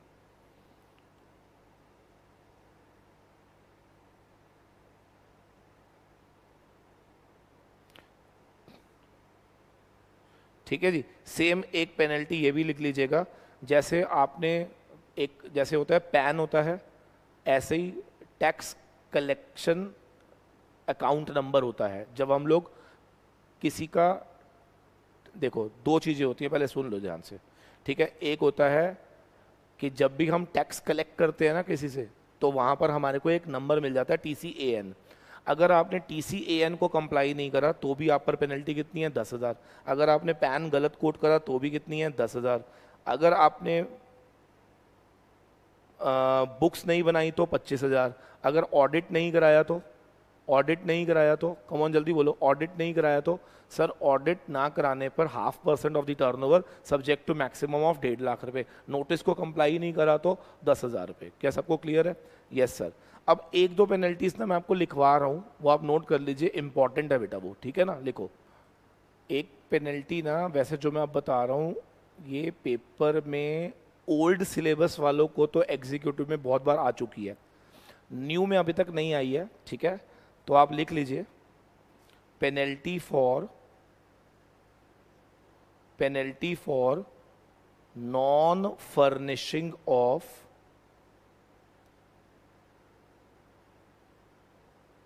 Return, non furnishing of report लिख लो, अंडर सेक्शन 92E। कुछ याद आ रहा है 92E क्या था? ये उन ऑर्गेनाइजेशंस, उन एंटरप्राइजेस के लिए था जो इंटरनेशनल ट्रांजैक्शंस करती हैं। तो अगर इनको जो रिपोर्ट फर्निश करनी होती है 92E में, अगर ये नहीं फर्निश करते तो इनके ऊपर लिख लीजिए 1 लाख रुपए की फ्लैट पेनल्टी लगती है। 1 लाख रुपए की फ्लैट पेनल्टी लिखती है। जल्दी जल्दी लिख लेंगे जरा, ठीक है। आई एम ट्राइंग कि आपका कुछ छूटे ना, है ना। लिख लेना सेक्शन 271BA के अंदर ये पेनल्टी लगती है 1 लाख रुपए की for non furnishing of report under section 92E। Clear है? तो ये मेरे ख्याल से आपको समझ आ गया है। और एक पेनल्टी आप और लिखो जरा, लिखो penalty on miss reporting, penalty on miss reporting. हाँ जी, पेनल्टी रिलेटेड टू क्या है ये? Miss reporting. लिखो जरा, अगर कोई भी पर्सन मिस रिपोर्टिंग के केस में पकड़ा गया तो उस पर पेनल्टी लगती है 200% ऑफ टैक्स पेबल, यानी कि जितना टैक्स बनता था ना मिस रिपोर्टिंग की वजह से, उसका 200% क्या लग जाएगा? आप पर लग जाएगा पेनल्टी, ठीक है। लेकिन ध्यान से सुनना, जो मैं बता रहा हूं ये बहुत माइनर सा डिफरेंस है इन दोनों में। लिखो penalty for under reporting which do not result miss reporting, मतलब अंडर रिपोर्टिंग हुई है बट वो मिस रिपोर्टिंग में फॉल ना करे, तो उस केस में लगती है 50% ऑफ द टैक्स पेएबल। देखो दो चीजें होती हैं, याद रखना, underreporting which results to misreporting तो 200%, और underreporting which do not results to misreporting 50%। Clear है? अब एक्चुअली में ना आपके कोर्स में ना ये बहुत डिटेल में नहीं है, तो इसलिए आप इसको ऐसे लर्न कर लो, ठीक है? बहुत सारे केसेस होते हैं जहां पर अंडर रिपोर्टिंग तो होती है बट वो मिस रिपोर्टिंग नहीं होती। तो जहां अंडर रिपोर्टिंग है, मिस रिपोर्टिंग नहीं है, वहां पे 50% ऑफ द टैक्स पेबल। लेकिन अगर कोई अंडर रिपोर्टिंग मिस रिपोर्टिंग का पार्ट बन जाती है तो 200% हो जाती है पेनल्टी। क्लियर है या नहीं? ठीक है सर, आप लिखना चाहो एक बार दोबारा लिख लीजिए। मैंने क्या बोला दोबारा बताओ? अगर मान लो इनकम की अंडर रिपोर्टिंग हुई है, लेकिन if it do not amount to misreporting, if it do not amount to misreporting, तो इस पर पेनल्टी कितनी लगेगी? 50%। लेकिन अगर if amount to misreporting, तो फिर इस पर कितनी लग जाएगी? 200%। ठीक है ना? वेरी इंपॉर्टेंट, क्योंकि पेपर में 2 बार क्वेश्चन आ चुका है। Underreporting do not amount to misreporting का भी आ चुका है, and underreporting which amounts to misreporting भी आ चुका है। क्लियर है? ठीक है सर, तो ये मैंने मेन पेनल्टीज बता दी हैं, बट फिर भी आपने एक बार ही अपना पेनल्टी का चैप्टर पढ़ना जरूर है। बाकी पेनल्टीज भी पढ़िएगा जरूर, बट मेरे को था कि एक बार 5th चैप्टर जो था वो मैं टच करना चाहता था। वैसे तो मैंने 4 कमिट करे थे, बट चलो 5 चैप्टर हो गए हमारे, बहुत बढ़िया हो गया। सो आज का क्लास वॉज वॉन्डरफुल। इसके अंदर हम लोगों ने कवर अप कर लिया कौन कौन सा? Political party, electoral trust, charitable, agricultural and penalties also. Clear है? अब पेनल्टीज मेरे से 2-4 मैंने नहीं कराई होंगी, वो आप एक बार जरूर पढ़ लीजिएगा। ठीक है? I am very sure you loved it. अगर पसंद आया हो तो कमेंट और लाइक करना ना भूलिएगा। ठीक है? Thank you very much, God bless you all.